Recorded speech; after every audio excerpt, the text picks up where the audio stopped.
Facebook, family, and friends. I didn't even realize I was broadcasting. I was still playing on Facebook, homies. What's happening? All right, you guys. You know what it is. Saturday morning. Do our live show every Saturday morning, 9 a.m. Normally, there's another person here with me. His name is Sam Webb. Sammy's not going to make it to us today. He has some family events that he needs to deal with. He's had the in-laws over for like 10 days, so let's say a prayer to whatever God you believe in for him. Let's see if he can make it. I am still sending out live links right now. Getting in my Saturday morning. How's everybody doing today? Oh, well, it is relatively early on a Saturday morning. You know, we don't do days off around here. Get up, get it in, get it done, go about your day and enjoy it. Don't mind my hat. This is a Black Sheep Tattoo hat. The Black Sheep Tattoo Parlor in Oklahoma, Tulsa. Their artist there is a great guy, Dennis Tucker. If you're ever in the Tulsa area, hit a Black Sheep Tattoo and tell Dennis Monty sent you. Amazing dude, been in recovery for years. When I was down there last time, I was on the way back from a trip to California where I had left my dad's ashes go to the ocean. And when I was telling him the story, I don't know how well you can see it, and it's going to be upside down, but that's okay. So when I was telling him the story, where I was going and what I was doing, he asked me if I trusted him, and then he did a freehand Japanese ocean on the inner forearm of my arm for me. Oh, let me see if I can get that in there better. Anyways, I can't get it in there better with this damn camera. Doesn't matter. But yeah, he did that freehand for me just out of the blue, just to say, just for my dad, which was pretty amazing. Dude's an amazing guy. So if you're in the Tulsa area, hit him up. So, this week we were talking about advice, why we don't give it, what it does when we do. So why don't we continue that conversation? We were talking about it last night on my OCOR, Our Community, Our Responsibility Racine show. So why don't we slide right into that today? So, one of the, let me call it up. In fact, I can screen share with you guys now that I ain't got Sammy's big head on my feed. So let me call that up real quick. Good morning, everybody. Hey, don't forget, Tired. Hey, Sherry. Hey, Crystal. Love you. Let me get this called up real quick. So, in our readings, we actually talk about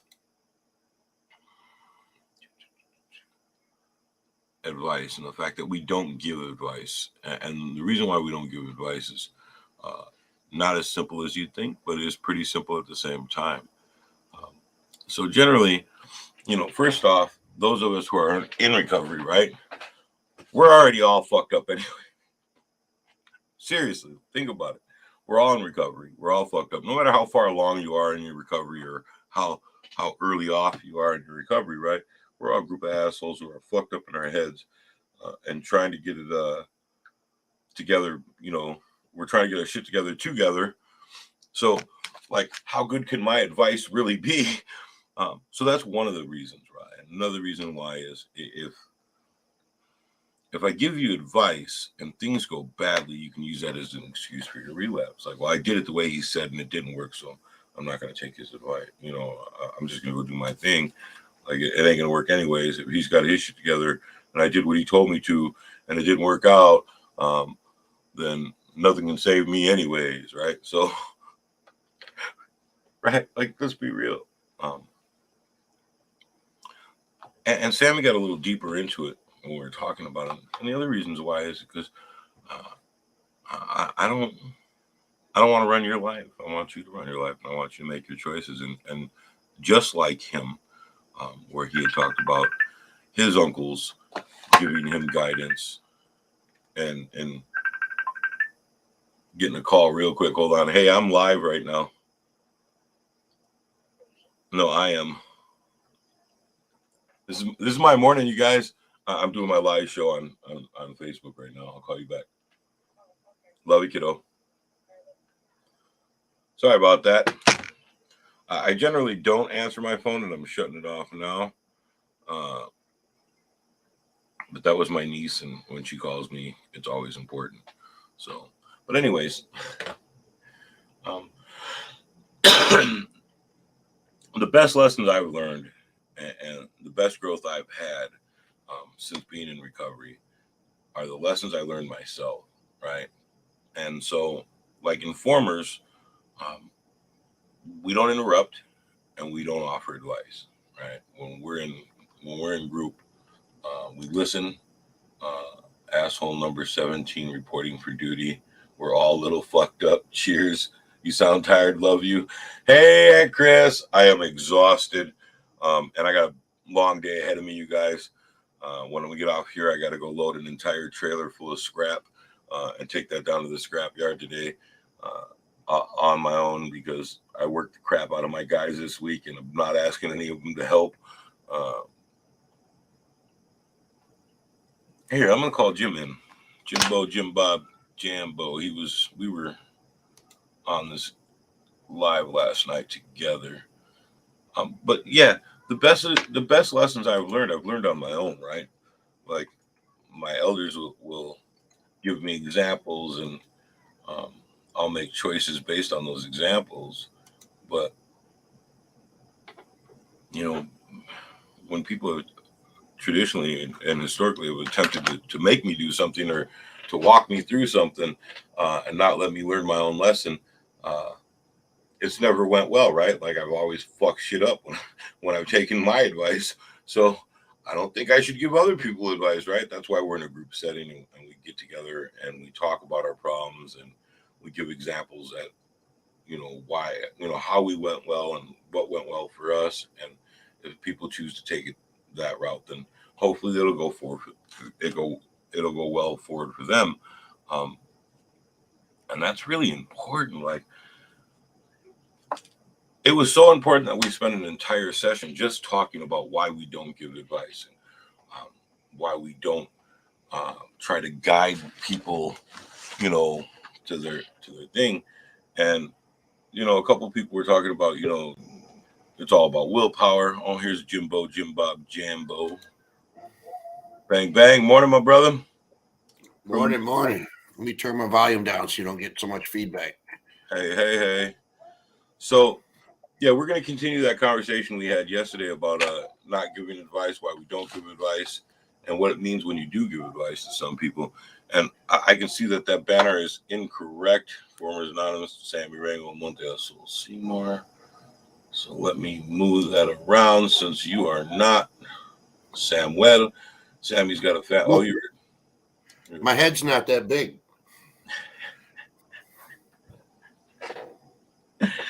Yeah, you're right. Hold on. Do you remember this one? Cash at me at. For those of you who weren't watching last night, we had a good joke. There it goes. Oh, wait. Why is it still saying Sammy? There you go. Bang, bang. So,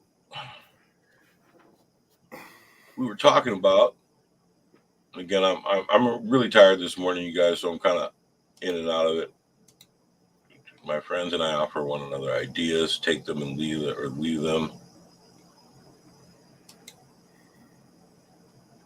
Sometimes we get stuck. A fresh pair of eyes is helpful for my friends and I sometimes. Yeah, Chris, absolutely. Joe, I see you, bro.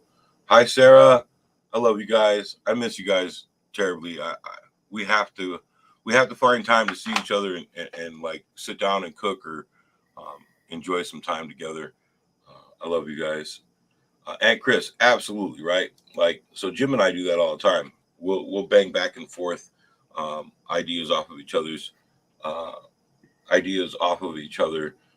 when we're trying to figure out a problem or or troubleshoot a situation in our lives. Me and Sammy do it as well. Like, Jim, do you mind if I use your example, bro? No, feel free, man. Okay. So several years ago, Jim and I, we were already tight, but we weren't as close as we are now. You've been, what was it, year 8? You're about to hit your 8-year anniversary that day. It was the 8-year anniversary of your sobriety, right? Or the 10 years Something like that, yeah. So Jim was stressed. He was into it with his girl. She called me. He was at home, and his girl called me, and she was like, "Hey, Monty, just so you know, me and Jim are broken up. We're still living together, but I'm pissed. I left him at home. He says he's going to go get drunk. I took all his shoes." I said, "All right." She was like, "I think he really needs you." So I drive over there, and Jim is a wreck. Jim is angry. He's determined, and he's like, "It's the anniversary of my fucking sobriety. What fucking difference does it make? I'm going to the goddamn bar. I'm going to get drunk." And I'm like, "Okay, cool." It's like, "Well, what do you need to do that?" And he was like, "I just need to get my shoes. And once I get my shoes, we can go to the bar and you can come with me so I don't do something stupid, and you can drive me home." I said, "All right, find them shoes, bro, and we'll head out." And I knew he had no shoes in the house, right? She took everything. She took all of his shoes, every single pair, his slippers, everything, right? And he was like, and it was wet out. I remember it was cold and like, she even took my jail flip-flops. Yeah. So he's blazing, man. He's like, "I'm going to the fucking bar, bro. That's all there is to it. You can fucking walk with me. You can drive with me. I just don't want to fucking do something even more stupid and get in trouble, but I'm going to the bar. I'm getting fucked up. Fuck sobriety." And I sat back on the couch and I'm like, "Okay, bro, that sounds like a plan." I'm like, "Find your shoes and we'll go. Where's the kid?" "He's sleeping. He won't wake up. He sleeps through the night." I was like, "You think it's a good idea to go?" "I'm going to the bar to get drunk." I'm like, "Okay, Jim, like, that's what you want to do. I'll go with you, bro. I'm gonna be with you, man. I hate to see you fucking fall off. You're in recovery. You've been in here for a minute, but if this is what you're set on doing, I'll go with you, man. Make sure you don't do nothing dumb." And he stormed around his house for 2 hours, searching his house and screaming and talking, and determined he was gonna fucking kill his recovery and start over and fucking be a drunk again. And I never told him not to. I just told him, as we sat there, I talked to him, and I had been texting Sammy. Me and Sammy had been texting back and forth, and he's like, "Yeah, bro, just let him vent, let him get it out." He was like, "You're doing the right thing, bro." He was like, "Sit there with him. If he goes to the bar, he goes to the bar. You can't make him not go to the bar, and you can't tell him not to go to the bar. But you can be there for him as he vents his emotions." And so that's what I did. I sat there, I let him vent. And as we were there, he talked himself out of relapsing. Like, I didn't ever tell him, "Don't do it." I didn't ever tell him, "This is a bad choice, bro." I just said, "Hey, I'm here. Like, what do you want to do?" And he was like, "I want to find my fucking shoes." Like, and I don't know how Ben slept through it all, bro, because Ben was in the room right next to us, right? We were in the living room. Ben's room was right off the living room. Door was in the living room. And Jim is just raging. He was like, "Fuck sobriety. What did it get me? Fuck this shit. We're going to the bar, bro." I'm like, "Yeah, well, you know what, Ronnie? Right." You know what? I don't think we even ever talked about this part of it. But see, for me, we were talking yesterday about anger, right? In Okur.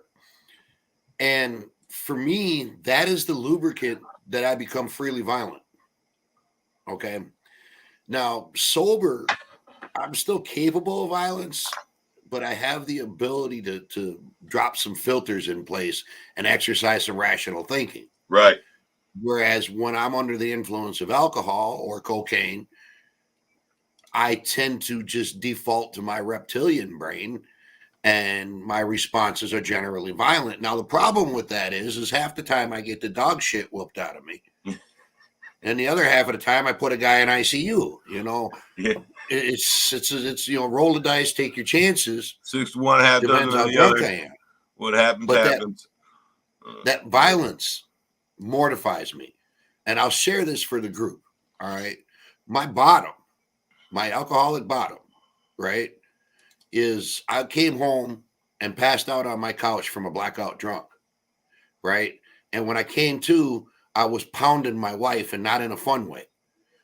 Okay. It took her months for her face to heal. Okay. And even though I had shared with her throughout the course of our 13-year relationship that I have issues, don't come after me when I'm drunk because it's not safe, right? Childhood abuse, kind of a PTSD thing going on. And what had happened, I found out long after the fact, was that she was angry because I wasn't responding to her and she began to hit me. Okay. Now, here's the thing, that doesn't justify what happened. And when I saw what I had done and what I had done in front of my children, who were little at that time, the dearth of violence mortifies me. It terrifies me. You know, I could Yeah. have killed her literally. Yeah. And we were talking yesterday about anger, and there's no way in my heart of hearts or my conscience I can allow that opportunity to ever present itself again. Yeah. You know, so that the incident that at the 8-year mark, you know, where I wanted to relapse, that was some hardcore shit going on inside of my head. You know, but I was ultimately honored. it I was comes honored down to then, and violence, bro. yeah, I was honored then, and I'm honored now that you accepted me coming over during that rage too. Like, it's a big thing, you guys. So those of you with family members who reach out to you um, when they're at their bottom, and they reach out or accept you in their presence while they're fuming and falling apart mentally and emotionally, and just don't have it together, like, remember how hard it is for them to do that. Remember how vulnerable they are at that moment, because like I could recognize that part of it while I was there. Like, Jim's vulnerability was real. Like, he was exposing his weakness, and that's something we don't do easily. Anybody, whether man, woman, you know what I mean. We don't give into we don't share our weakness easily. Even Danica, my 7-year-old, like, she was at my neighbor's house playing with her friends, and she hit her knee. And when her friend's dad came out to say, "Are you okay?" she hid behind a tree, wiped her eyes, and looked out and said, "Yeah," and then went back behind the tree and finished crying. Right? Like, we don't expose our pain and our suffering easily. So if someone's reaching out to you and they're exposing that pain and that suffering, be calm, be quiet, be honored. Right? Like, they're honoring you with their weakness. Um, yeah, it's hard, bro. I know when I've had problems traditionally, I reach out to you and say, I mean, and a handful of other people, John and Ann Sidoti. Like, John has been a mainstay in my life since I met him. He's been an amazing part of my life since I met him, and I can call him, and it's just like calling someone at group, right? Like, free of judgment, um, good advice, listens. So I've tried to pad my circle with a lot of people that I can put in that category, right? People I can trust to have my best interest at hand, right? Like, to give me sound, quiet, respectful advice that'll help me grow, including you. Like, you're a dick, but you're the kind of dick that I want in my life, right? Like, you're a good human being who cares about me genuinely as your bro, right? Like, I ain't got nothing to do with group anymore. You're my bro. And Well, you know, part of this for me, at least for me, was I had to cut people too. You know, with Big Rob recently passing, you know, me and that guy go back almost 30 years, you know, and the life that he was living, the things that he was doing, I his remember, lack of boundaries, you know, I had to cut that. We still had a contact, yeah, but I had to cut that tie. I know you called me and told me, and you were like, "Hey, bro, it's my guy. I love him, but his lifestyle is not where I want my lifestyle."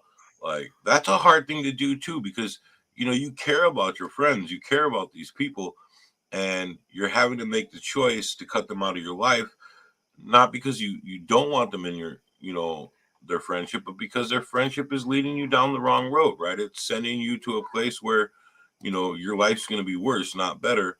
And now you have to say goodbye. Even I'll be there for you if you need me, but ain't much else I can do for you right now, G. I can't be a part of that.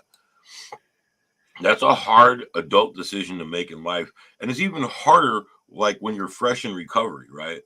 Like you're still not used to breaking ties and bonds with the people, uh, out there. And so it's a hard push to do that sometimes, man. Like, but anyways, we were talking about not giving advice, and we're still on that subject. Uh, Well, I'll rehash what I said yesterday. You know, informers are so diverse. You know, and when it comes to me, I was never gang affiliated except for the army. mhm. But I was, I was a hang around with Right. patches. You know, that world I understand. The gang world, I don't necessarily understand the intricacies and the ins and outs and the It's the same hierarchy as and et any cetera. military or army or police force. Like we have the same kind of hierarchy and thought process. Um, there's But if I were to try to offer somebody advice who was dealing with their gang experience, right?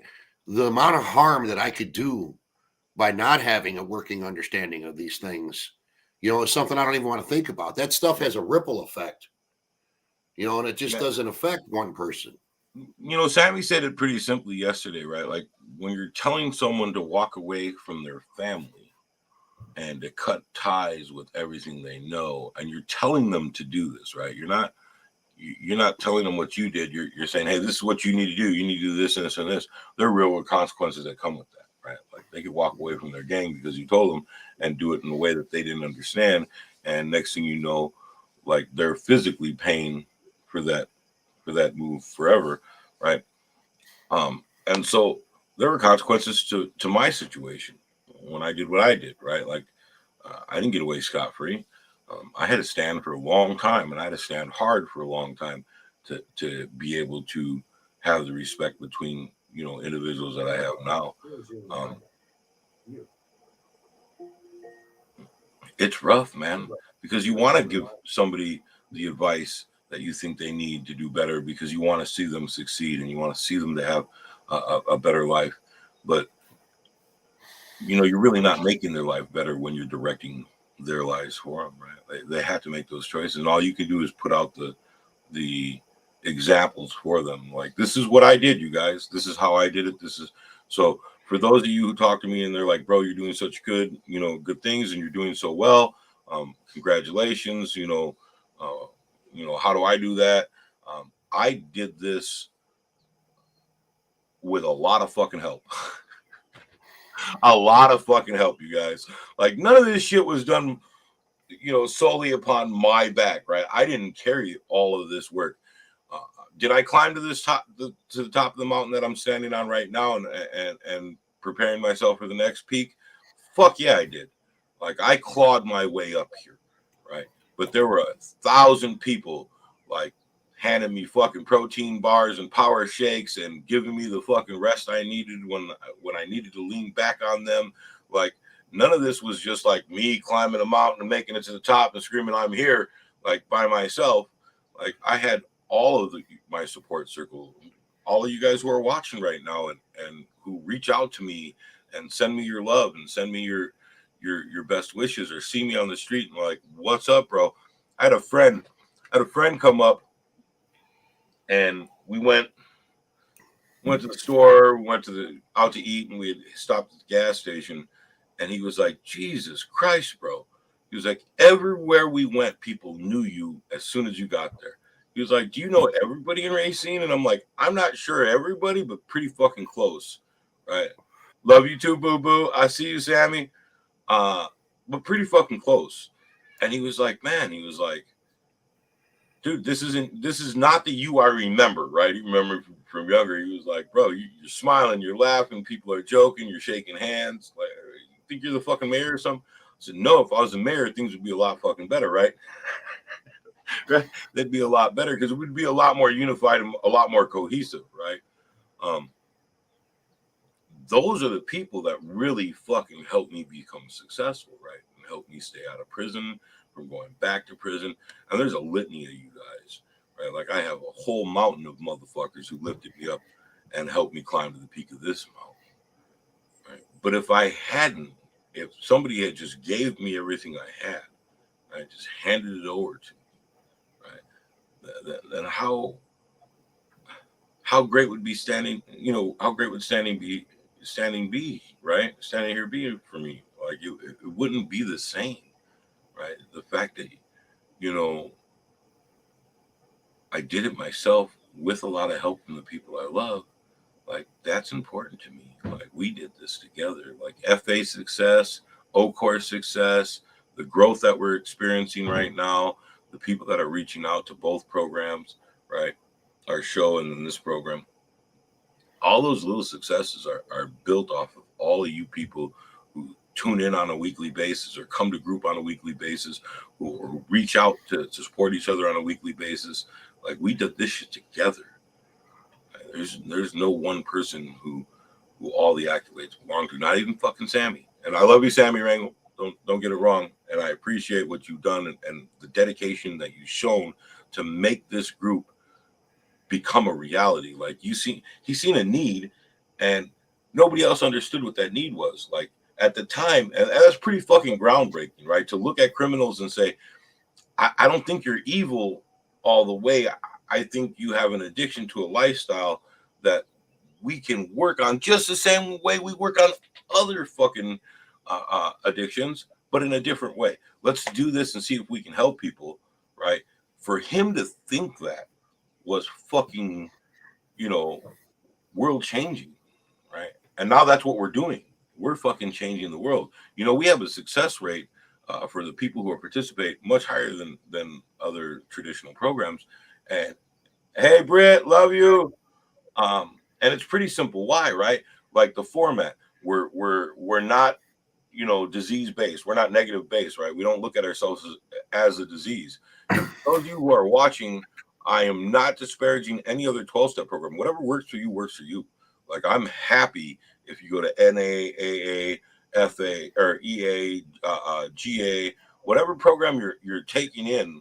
If it works for you, great. But for the people who come to us and the people who are us, right? For us, that didn't work. Like identifying myself as a disease on a daily basis didn't help me think I could get better. It helped me think I was nothing, right? Like we don't go into a fucking cancer ward and identify ourselves as leukemia, right? Well, hi, my name's leukemia, right? That negative connotation that you place on your own psyche, right? That's a barrier to your success in itself, right? For some people, for people like me. But let's not forget that that's not a barrier for everybody. Right. That's what I just said. Like, because you can be in, but like for me personally, I'm an AANA guy. At 13 years of sobriety, I've been with FA for 10 years. Without AA and NA, we wouldn't have FA. Right. And the point that I want to make is, for me personally, it's ego. Okay. I have to chill my ego. So when I go to a meeting and I say, I'm Jim and I'm an alcoholic, it's an affirmation for me. I'm not identifying as an illness. And I don't disparage or discredit what I understand the sentiment because I've heard it a lot over the years. I was going to share some reports with you, but we'll leave it to the side. At the 10 to 12 year mark, the 10 to 15 year mark, they have people who do that and refer to themselves have the highest relapse rate of anybody, right? Mm-hmm. And the reason why is because they never get past the point of being better, right? You have to offer people some type of hope. You have to offer them the knowledge that at some point they're going to be more than just what they were when they were at their worst, right? And that is world changing in itself, right? Like I am not just a criminal. I am not just an addict. I am not just an alcoholic. I'm a father. I'm a friend. I'm a son. I'm a brother. I'm a spouse. I am a good standing citizen in my community. Like, I don't know how many cops I know. I couldn't tell you. I know so many, right? Like, They come to my house during my barbecues, pull into my driveway in their squads on their lunch break to grab taco plates. Like, hey, bro, grab you some tacos, man. You know, like I've met with the DA. You know, I've met with the city council. I've met with the school board council. I've met with the school board president. I'm still on fucking parole, right? I'm still on fucking parole. But if I stood up every day and said, "Hi, I'm Monte, I'm a criminal," right? If that was the depth of who I am, I would never be there, right? So for me, being able to break that shackle, right, that label, right, no different than the other labels that people label people with, right, by emotionally, psychologically, and mentally removing that shackle from my life. And I told you I had the disclaimer at the beginning. I don't care what you do, right? It's okay for you to, if that works for you, right? I support AA and NA fully. Like I still have friends who go there, and I still have friends who deal with it. I'm not saying they're bad. Without them, we don't exist, right? You know, I got a byproduct of Formers Anonymous that I think we overlook sometimes. Okay. Now, for me, in my growth, you know, I've gotten into my graduate program in college, right? And I, between depression and mental health diagnosis and poverty and everything else, I flounder.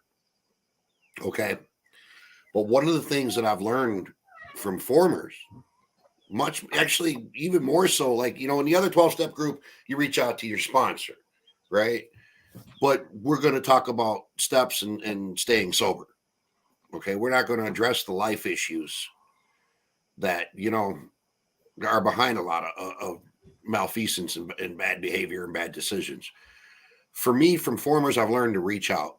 Now, the reason that I'm mentioning this is we were talking about that relapse, attempted relapse, you know, but recently I found it in my coursework, right?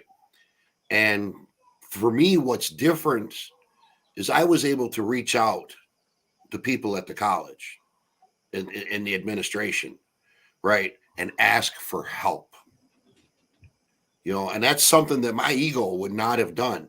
And, you know, for me, with the shit, man, I've been out of the army since fucking 1989, but I'm so programmed and brainwashed that I fall back on that military, you know, just defiance. I will never surrender. I will never give up. I am a soldier, you know, et cetera, et cetera. And you got to let that go and you got to reach out. You got to set that ego to the side. And for me, it's all about ego. Because if I let that shit go unchecked, you know, Christ, next thing you know, I'll be patched up and running around with an AK on the side of my bike and running all kinds of who knows what, you know, and I don't want that life. So the simple act of reaching out is a triumph for me, you know. Yeah, So I absolutely. think that's a byproduct of Formers. I really do. I got to give that credit there.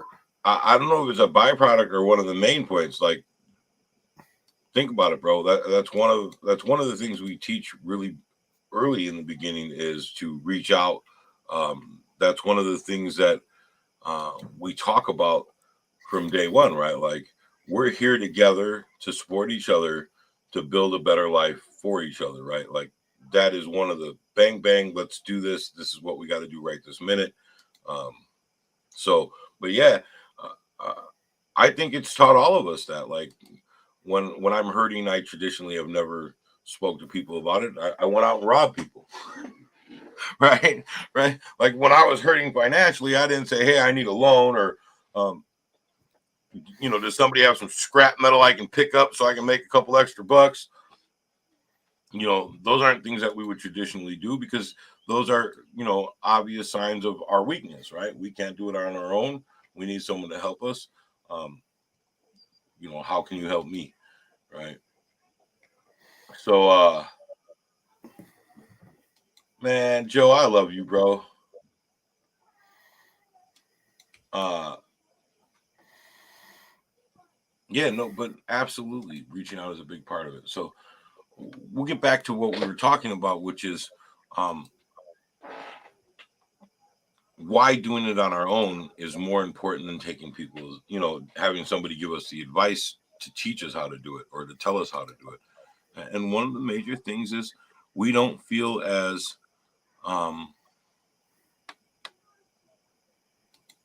we don't feel successful when we're not doing it on our own, right? The feelings of success aren't the same. Like when we have someone telling us what to do and showing us the way, and we're not taking the steps to do it on our own, like there's no real win there, right? And that's what we want to see. We want that win, right? We want to have that ability to say, hey, I struggled hard. I did this well. I climbed to the top of this mountain. Thank you guys for all the help helping me get there, right? Bang, bang. Right? There it's at. So, um, yeah, so advice can be dangerous as well. What if you give them the wrong advice? You want to be you want to be known as the dude who gave the shitty advice? Like, I don't want to be, but yeah, it's a hard choice in life, man. Because you want to advise the people you care about. You want to be the one to stand by them and let them know that you're there to help them. But the best way to do that, man, is to continue on living your life in an exemplar or in a way that gives them the example to live their life. As my inability to talk this morning creeps over into my created language, like as I just make up my own little vernacular here. Well, I'll relay. I'll share something with you, an experience, man. And it's from another 12-step group, right? A few years ago, I had a cousin of mine, right? I think there are times that you think I don't respect or like other 12-step groups because, like, sometimes you have to be like, well, it's from hey, I support AA, bro. I support NA. Well, I look, just man, think FA is a much better program for after people 10 like us. years, after 10 years of being informers, Yeah. right? I've just kind of gotten to be where I want to keep the two separate, so one doesn't sound like they're disparaging the other. You know what I mean? Yeah. But my cousin, who he committed suicide. Sorry. Okay, but shortly before that, he had come to me and he had asked me to sponsor him. And I said, I can give you about 90 days. And when you get to the 4-step, you're going to have to go find somebody else because we're family, man. Yeah. And at 90 days came up and he just decided to go on the binge that would end all binges. And he put his Glock to his head and finished the job. Right now, I was devastated thinking that I had failed him, and I went to my group and I went to my sponsor. And I was asked one question, which was, "Are you still sober?"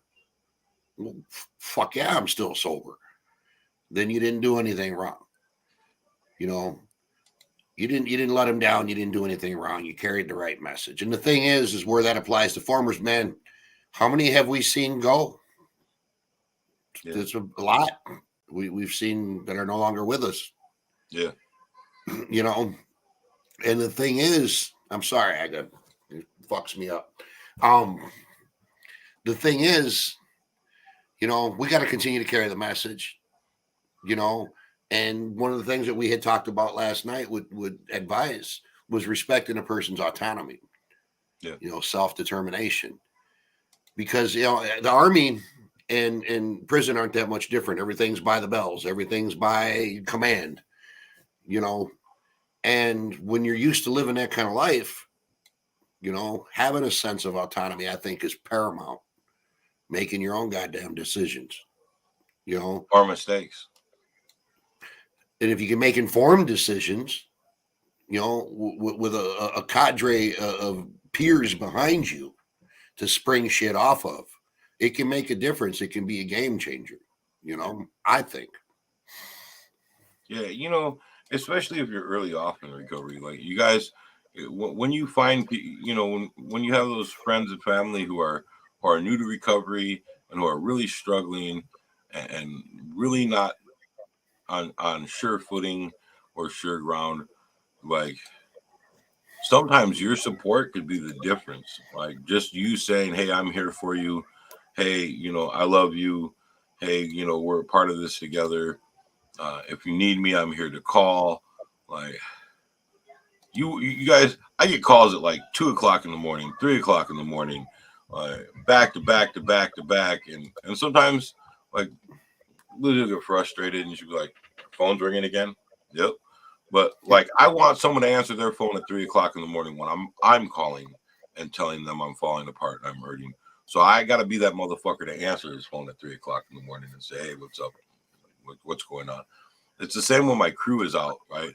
Like our crew was out the other day. They had made a trip up to, what's the name of the place? Pembroke, Wisconsin. It's like 4.5, 5 hours away. And when they left down here, it was sprinkling but nice. And by the time they got an hour from their stop, it was snowing heavily. And you know, you're in a huge ass truck. It's dangerous when it snows.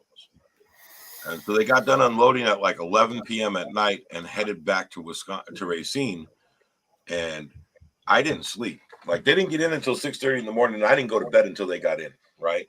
Like if they're on the road and I'm sitting my fat ass at home, then, you know, and you're driving all night, I am not going to go to sleep while my crew is out there. Period. Like I will wait until morning. I will sleep 2 hours. And that's what I did. I waited until 6:30. They checked in. They said, "We're home. We're safe." You know, I texted them throughout the night, called the company phone to make sure they were okay while they were driving. Like, "You guys okay?" "Yep." "You know, if you need to rest, let me know. Hit a hotel. Like, we'll cover it." Like, no, we're coming home. You know, we got to be there. And it's the same in recovery, right? Like, if we're in this together, we got to be in this together 24 hours a day, 7 days a week. Like, if we're going to support someone in recovery, we got to support them correctly. And sometimes that means, you know, not telling them where to go and not telling them what to do and just letting them know that you're there, you know, and that they have options and choices to make.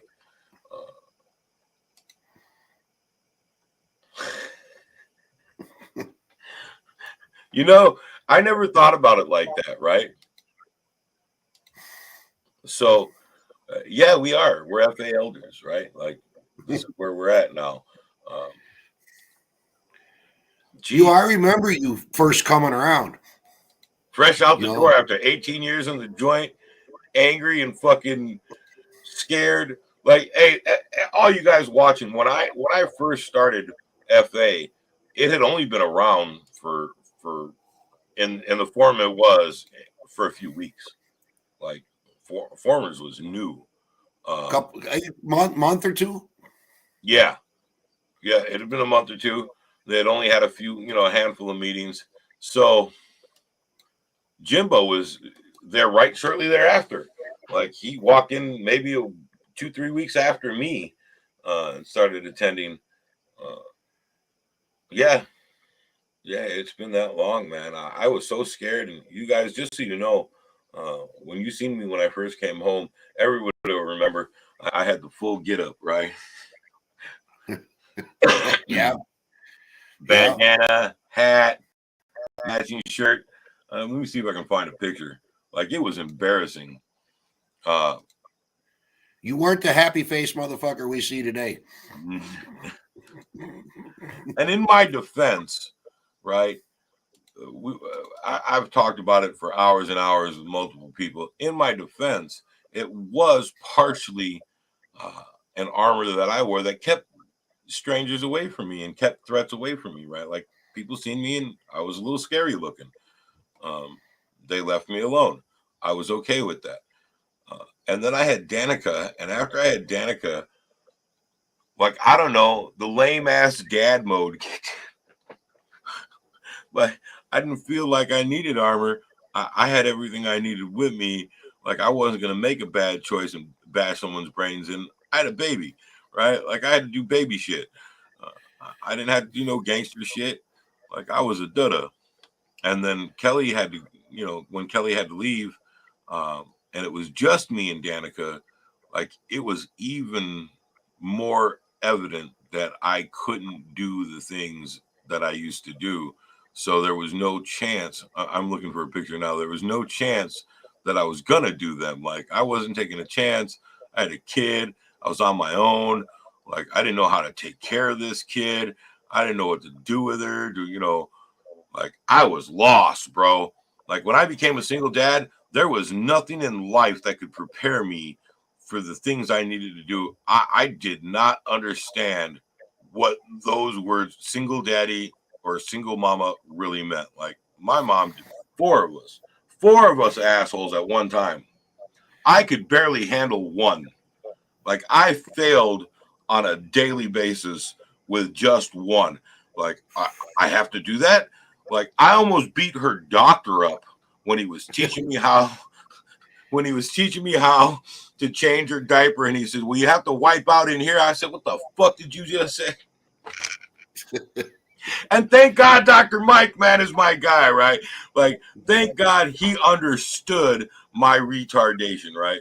Like, he was like, "Bro, you're so stupid." And I'm like, "No, man, repeat what you just said. Show me what you're talking. What did you just say?" And he was like, "Dude, if you don't, she's going to get an infection. She's a girl. Like, you have to clean this area every time you change her diaper." And I'm like, "Man, she don't have an area. Like, she don't have an area, bro. What are you fucking talking about? She's a Barbie doll. There's nothing fucking there. Don't talk to me about that." And he was like, "Monty, if you want to have a lot of problems and be in here on a regular basis, then continue to think that way, dumbass." He was like, "Otherwise, if you want your daughter to be healthy and, have a healthy, that area," he was like, "you'll do what I'm telling you." And I'm like, "Man, screw you, dude. Hold on. Here it is. Y'all want to see?" This shit was ridiculous. This was my daily life. Everywhere I went, that was me. There I go. What? Everywhere I went, that was me. And I thought that was how I was supposed to be, right? It didn't matter where, who I was with. Here's me and my baby sister. Like that was me on a regular basis. Here's me and Junior. Dude, he was so great. He was so beautiful. Hold on. I even took my fucking mama. There was me at work. I even took my fucking mama to a Dodger game thinking I was cool, thug the fuck out, right? Like a tonto, like a pendejo malo. Like, that shit was ridiculous. Like, ridiculous. Oh, where is it at? Where's my... You know what's not ridiculous, man? I still got that picture we took of Danica at that when she was just an infant at that first Formers get together. Oh yeah, hold on. Where are those? Those are here, right here. That hangs on my wall, man.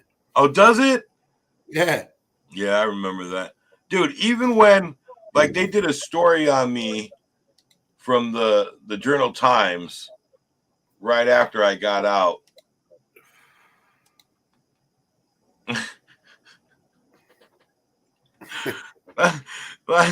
I made them motherfuckers take my photo for the newspaper like that. Like now it's like, damn, man, I could have made a better choice. Like I could have made a better choice. Like, that's the tag I did here. These are the photos you're talking about. Was at the picnic. Yeah. Oh God. That's Charlie. Yeah, I didn't think he'd been around that long. Oh yeah. So. Oh yeah. He was at the first event we had at my mom's house. That was the I remember that one. Is that Benno? No. I thought that was Cat and Benno. It might be. Yeah, it looks like them. Let me see. Here, this that's Ben. This was the first one we had. That was at my mom's house. And that was like 2014. That was 2014. And the big one we had was 2015. That's the one that I was at. Yeah. Oh, I'm trying to find more pictures. Oh, shit.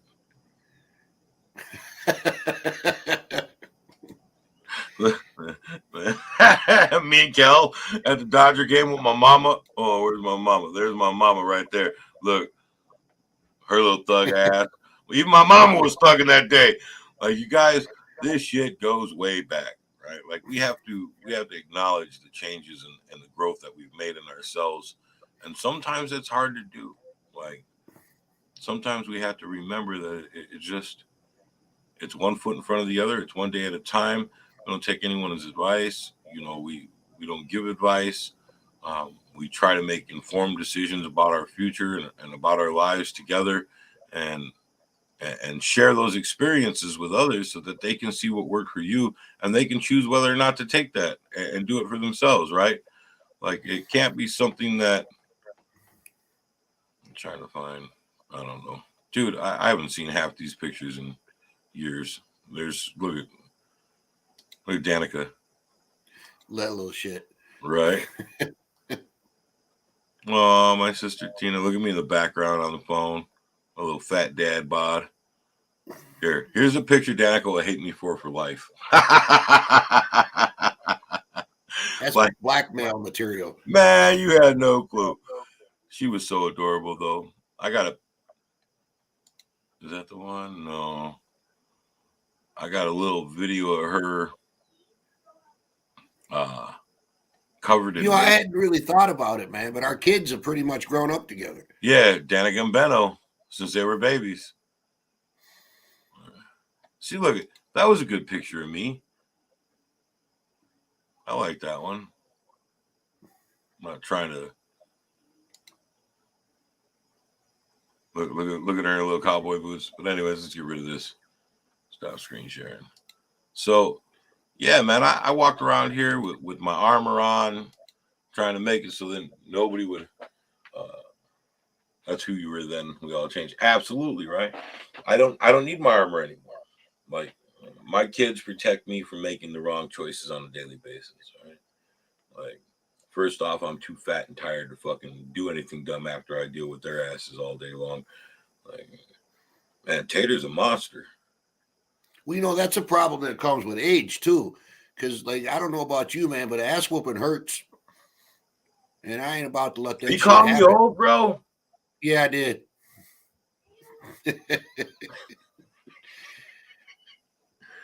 You ain't that much younger than me, man.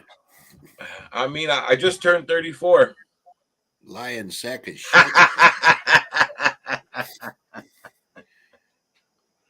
Dude, so I was talking to my GP the other week, right? A couple weeks back, whatever.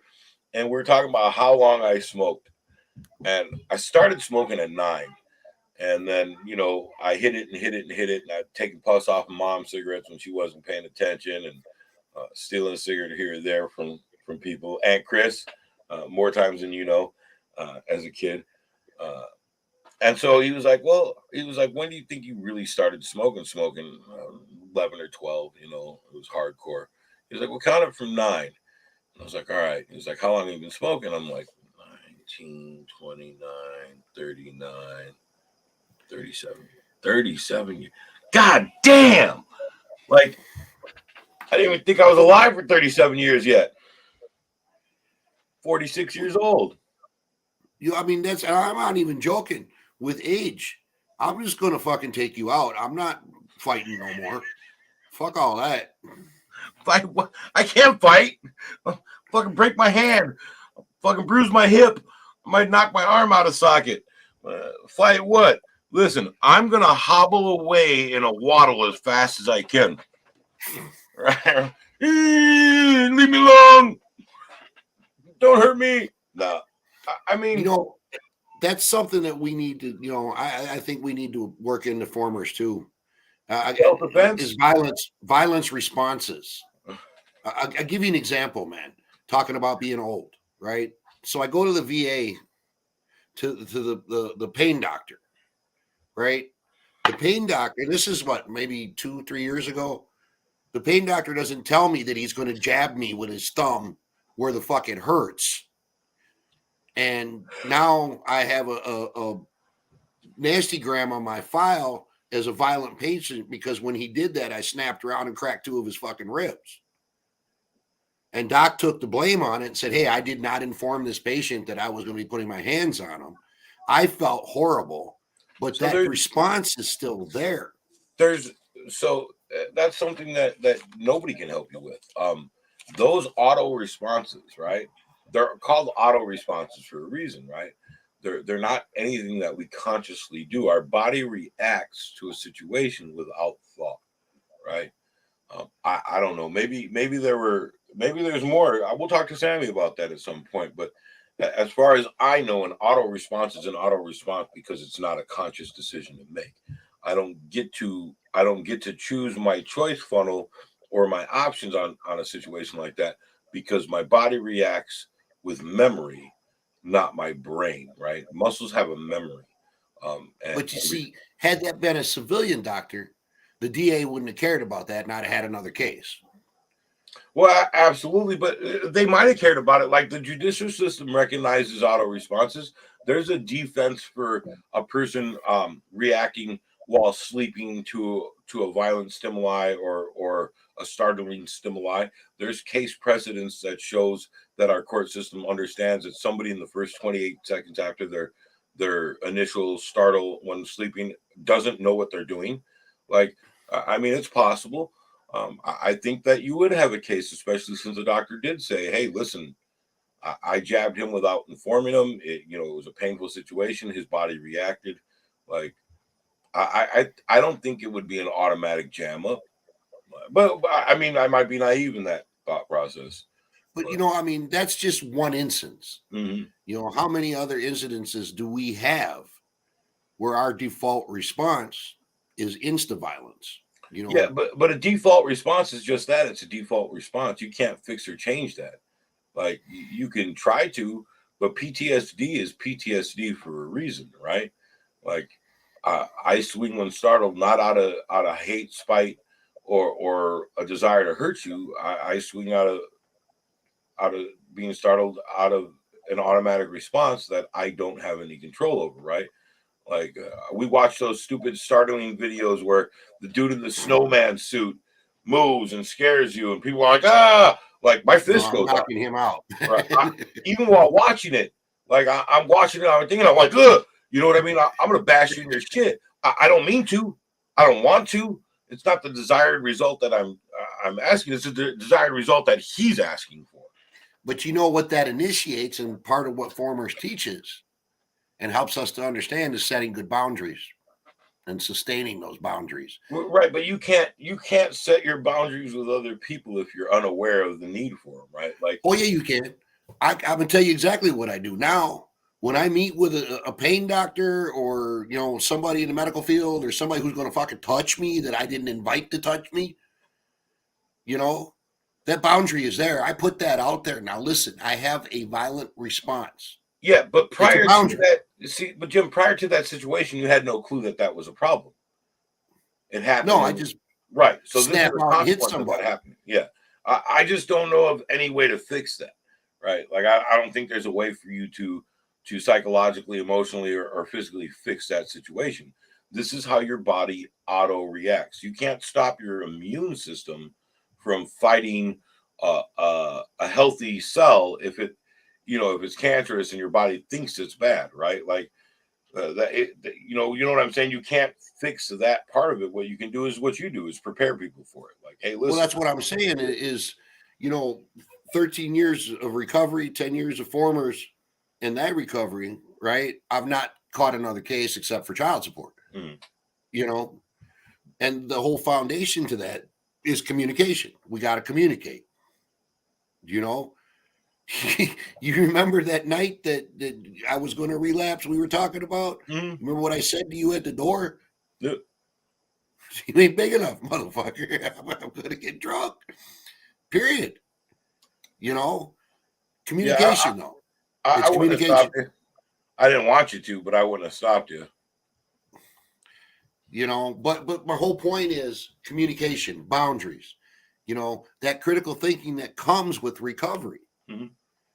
Because I know you and I both have been in positions where violence would have been the answer, the response, and the go-to. Yeah, I failed because of it before. You know, so I don't know. I mean, I sincerely think, man, that the boundaries that we learn make a world of difference. You Yeah, know, and when we're absolutely. talking about not giving advice, that's one of those boundaries. Yeah. Respect the person's autonomy. you know? Absolutely. I agree with that wholeheartedly. Like, because if you don't, you create feelings of inequity in the human being that you're doing. You have to get yourself in a different, hold on, mindset. And if you Knowing you're going to if be you bop into the tenants, doctor, you have to get in the mindset that they are there to help, not hurt, and asking them if they can examine you and walk you through their steps helps. It helps my mom. Did you read that? yeah, I read it. So that's for my boo boo Sammy. Uh, yeah, absolutely, I agree. Like, uh, I do anytime I'm going into a situation where I am not sure what the doctor plans on doing or the person plans on doing. I do as well ask them to walk me through what their plan of action is and what I'm supposed to expect. But I also do that out of consequence. Um, and that consequences was something similar to Jim, right? My GP made a move that I didn't know was coming, and came close to catching a mouth shot. And from that point on, I knew I had to, okay, like prep. And if another doctor, like, even though I know if I don't warn someone, even another doctor will have that same response from me, right? Like, it's just an auto response. Well, My see, being a head, veteran, I got a little bit of help because I'm flagged at the VA now. It's in my permanent file. yep. Yeah, and sometimes they need to do that, like especially for shitheads and douchebags, um, like us, right? Like, we have issues, we need those issues recognized, and we need to recognize those issues. So it can be hard work for us. It can truly be hard work for us. Bang bang. All right. Well, I got work to do. Um, I have to. It's 10:40. So we've been on over an hour. We're normally on for an hour, so yeah. Um, I got to go collect all this scrap metal and take it to the dump. I am not excited about this in any way at all. I got to get it done. I got a bunch of metal here. I got to get out of my yard, so I might as well make as much money as I can while I do it. Um, Stay so in the studio when we're done. I always do. That's a Right. given, right? So just so you guys know, we have a back room in the studio, and I always have to do what's called wrap up after we make a video. It's not just shut it off and walk away. So we're gonna take this time now to say, I love you guys. Thank you. We appreciate what you bring to the table for us. Um, I always enjoy when you guys interact and talk. Don't forget to like and share. We're every Saturday morning at 9:30 a.m. Formers Anonymous. Tonight at 9 p.m. Yeah, tonight at 9 p.m. we'll be doing OCOR, which is our community, our responsibility racing, and that's every Friday and Saturday night at 9, and it lasts from 9 until whenever we shut the fuck up. And it's usually just us talking about the world and how we can make things better, and hopefully we can stop fucking shit up for people that we love and ourselves. So it used to be a pretty great about interviews. I love you too, Jack. Man, I miss you, bro. Thanks for joining. I always love hearing from you, my brother. Uh, we used to do interviews with people, and we had some pretty great interviews and interviewees. Um, and COVID hit, and things kind of slowed down, so it's turned more into a night of introspection uh, and community discussion. So I enjoy that as well. I think we are going to be doing some more interviews here coming up pretty soon, but the focus is no longer on interviewing others in the community, and it's more about talking with the community. So if you want to have your voice here, you have to speak up. Come on our show and talk about it. You can come on live, or you can just make a comment. We'll discuss it. Don't forget to like and share. Uh, we definitely love you guys, and we'll talk to you soon. For now, peace.